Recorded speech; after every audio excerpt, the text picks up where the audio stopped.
Pernah nggak sih jadiin bon atau kertas-kertas sembarangan sebagai bookmarks? Ayo. Halo, gue Haris, balik lagi di channel Kanvas Kata. Apa kabar kalian? Semoga kalian sehat-sehat aja dan semoga tetap semangat untuk melakukan aktivitas di setiap harinya. Di video kali ini gue mau ngelakuin book tag lagi karena gue belum menyelesaikan satu buku apapun. Gue nggak tahu kenapa di saat suasana karantina kayak gini gue jadi malas baca buku. Mungkin karena gue biasanya baca buku di angkutan umum, karena di rumah aja jadi nggak baca buku. Ini excuse aja sih, mager aja. Book tag yang akan gue bikin untuk kali ini adalah Reading Habits Tag. Ini originalnya oleh Ariel Bissett. Dia itu bikin banyak banget video book tag.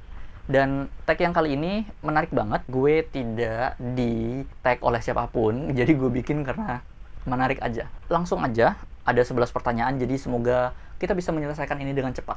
Yang pertama adalah, do you have a certain place at home for reading? Yes, I do. Gue biasanya baca buku di sofa yang ada di depan TV, jadi gue baca buku tapi TV-nya nggak hidup. Of course lah, karena kalau TV hidup jadi distraksi. Gue baca di sofa ini, dan ini salah satu spot baca yang paling nyaman menurut gue. Selain di sini nggak ada deh kayaknya di rumah. Di tempat lain ada. Kafe misalnya di Transjakarta, di kereta, atau di pustaka kampus, itu juga tempat menarik. Biasanya orang baca di kasur, gue malah nggak suka baca di kasur karena bawaannya jadi pengen tidur.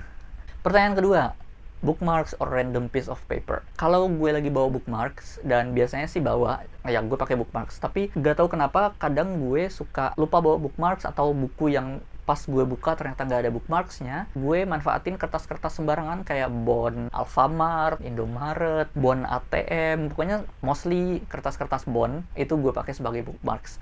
Sampai nanti pas di rumah baru gue ganti pakai bookmarks yang ada di sini.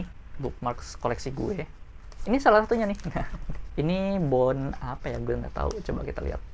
Coffee shop Yellow Truck di Depok. Selain itu ya ada bookmarks dari This is Yayoi, punya Kak Aya sama adeknya. Kalian harus beli bookmarks di situ karena keren-keren banget.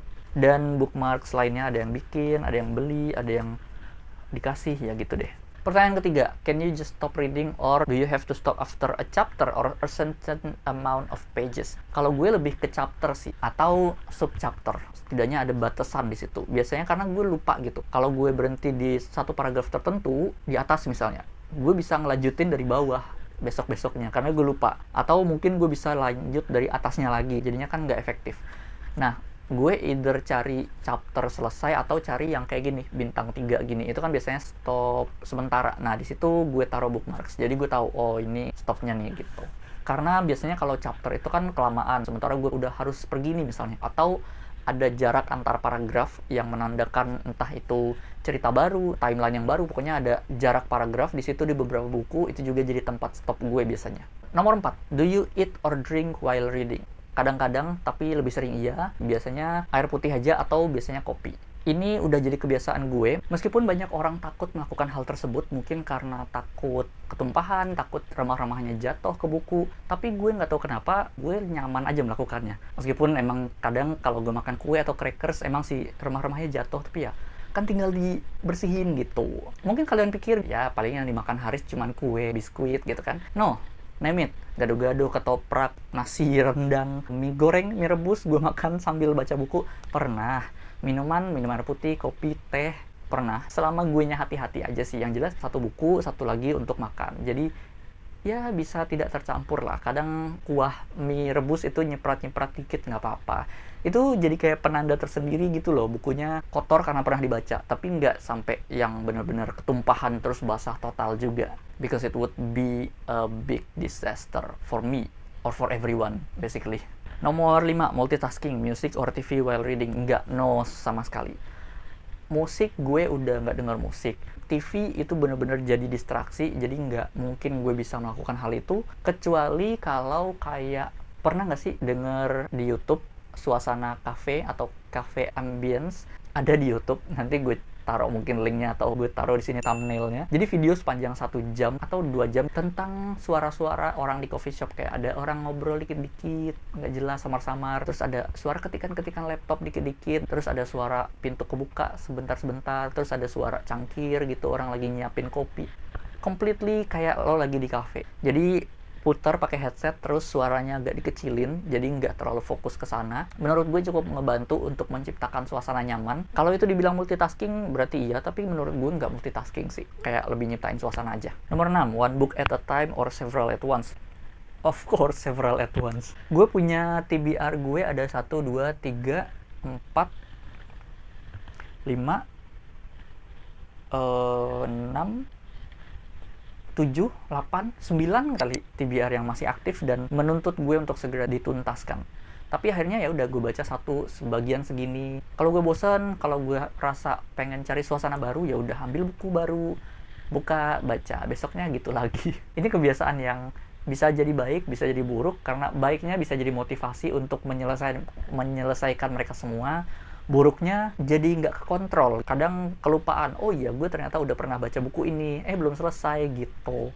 Nomor 7, reading at home or everywhere. At home iya, everywhere juga iya. Kayak yang gue bilang tadi, Transjakarta, kereta itu jadi langganan tempat gue baca akhir-akhir ini, pustaka nasional atau pustaka kampus, dan juga kafe yang sering banget gue kalau capek dari kampus terus singgah ke coffee shop atau kedai kopi. Di situ gue ngebaca 1 jam, 2 jam, pulang. Seru menurut gue karena suasana di coffee shop itu kadang bikin nyaman gitu, kecuali kalau lagi rame banget atau mereka lagi live music. Hari-hari Sabtu Minggu biasanya cafe itu live music, itu gue hindarin. Jadi gue cari lebih ke hari weekdays atau kafe-kafe yang nggak bikin acara atau kafe yang nggak muter musik terlalu kenceng. Pertanyaan ke-8, reading out loud or silently in your head. Kayaknya silently in your head. Iya, reading out loud itu cuman beberapa waktu kalau gue lagi pengen aja, nggak tahu kenapa. Kadang impulsif gitu, lagi baca terus tiba-tiba gue kerasin. Of course saat nggak ada orang, kalau nggak nanti gue bilang caper atau orang nggak jelas. Lebih sering sih silently in my head. Udah baca aja sih, lagian ngapain sih lo lagi baca buku, bukan baca Quran gitu loh. Baca buku itu bahasa Inggrisnya reading, baca Quran bahasa Inggrisnya reciting. Itu ada perbedaan di situ. Puisi tendensinya akan merecite, membacakan dengan keras. Buku novel atau cerpen tendensinya lo akan membacanya dengan read atau membaca dalam hati atau dalam pikiran. Itu esensinya. Kecuali diniatin emang reading out loud atau ngebacain dongeng buat anak. Nomor 9, do you read ahead or even skip pages? Ini gue lakuin beberapa kali, tapi skip pagesnya nggak jauh-jauh banget, kayak skip 2 atau 3 halaman doang, untuk ngeliat aja. Kadang gue penasaran gitu ya, ini lagi di momen-momen tegangnya, 2 atau 3 halaman berikutnya akankah makin tegang atau agak lebih santai. Nah itu jadi pemicu tersendiri untuk gue nyelesain yang sedang gue baca. Ada teman gue yang sampai nge-skip sampai ke ending untuk ngeliat, oh ini bukunya bagus, jadi worth to read, atau endingnya jelek, buang-buang waktu gitu, ya udah nggak selesai. Tapi gue nggak bisa kayak gitu, gue cuma bisa skip beberapa halaman ke depan atau ke satu bab ke depan, pokoknya nggak jauh banget lah. 10, breaking the spine or keeping it like new. Breaking the spine itu udah hal yang hampir pasti terjadi kalau lo baca buku, karena kita pasti baca gini kan, karena kan ada tulisan di antara sini, jadi nggak mungkin cuma bacanya begini doang. Kayak ngapain sih, buku ini kan ada untuk dibaca, jadi ya udah gitu, buka aja. Mungkin buku setipis ini nggak terlalu kelihatan sih breaking the spine-nya, cuman buku-buku yang lumayan tebel, mungkin 300-400an halaman, kalau dibaca pasti ada bekas gitu, dikit-dikit. Tapi ya nggak apa-apa, karena itu tanda dibaca gitu kan. Tapi itu pribadi gue, banyak orang yang juga menjaga buku tersebut seperti baru. It's up to you. Nomor 11, pertanyaan terakhir, do you write in your book? Ini hanya gue lakuin di buku non-fiksi, kayak gue nulis anotasi atau catatan atau poin-poin penting atau tanggapan atau respon gue terhadap argumen dari si penulis. Sedangkan kalau di buku fiksi gue lebih suka nandain pakai sticky notes. Pertimbangan-pertimbangan ini gue bikin video tersendiri di sini, cara gue melakukan anotasi atau cara gue menandai buku gitu. Kalian bisa tonton di video ini, tentunya habis video ini selesai. Nah itu tadi 11 pertanyaan dari Ariel Bisset tentang reading habits. Kalau kalian gimana? Apakah kalian suka makan sambil baca? Atau kalian suka bikin bookmark sendiri? Atau kalian nggak suka baca di rumah? Tulis di kolom komentar di bawah ya, gue pengen tahu reading habits kalian gimana. Karena di video sebelumnya gue di-tag oleh Kopi Keju. Untuk video kali ini gue mau nge-tag Kopi Keju juga, yaitu Eneng dan Bang Pal, untuk bikin video reading habits tag. Segitu aja, semoga kalian tetap selamat, kalian tetap sehat, jaga kesehatan, jaga imunitas tubuh, jangan sampai tertular oleh penyakit corona dan penyakit apapun, dan sampai jumpa di video gue berikutnya. Bye! Dukung channel ini dengan menekan tombol subscribe atau berlangganan, aktifkan juga notifikasi agar kamu dapat info setiap gue upload video.